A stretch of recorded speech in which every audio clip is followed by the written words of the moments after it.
बहुत समय पहले की बात है। एक गांव में एक लकड़हारा रहता था। वह अपनी आजीविका के लिए दिन भर जंगल से लकड़ी काटता था और रोज शाम को पास के एक बाजार में जाकर बेचता था। एक दिन की बात है कि वो तालाब के पास में एक पेड़ काट रहा था। उसी समय उससे गलती हुई कि उसके कुल्हाड़ी उसके हाथ से उसी तालाब में गिर जाती है। उस नदी का बहाव और गहराई दोनों ज्यादा थी।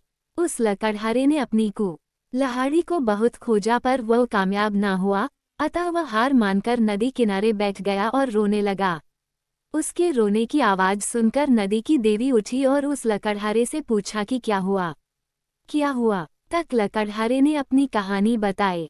तब पानी की देवी को उस पर दया आ जाती है और पानी की देवी उस गरीब मेहनती लकड़हारे की मदद व सहयोग करने की पेशकश करती है। फिर क्या था, वह नदी की देवी उसकी मदद के लिए एकदम से गायब हो गई और नदी के अंदर से एक सोने की कुल्हाड़ी लेकर प्रकट होती है और उस गरीब लकड़हारे से पूछती है कि क्या ये सोने की कुल्हाड़ी उसकी है। लकड़हारा इस पर उत्तर देते हुए कहता है कि नहीं, मैं तो गरीब आदमी हूँ, इसलिए यह मेरे नहीं है। तब फिर एक बार फिर नदी की देवी पानी के अंदर जाती है और इस बार चांदी की कुल्हाड़ी लेकर वापस लौटती है।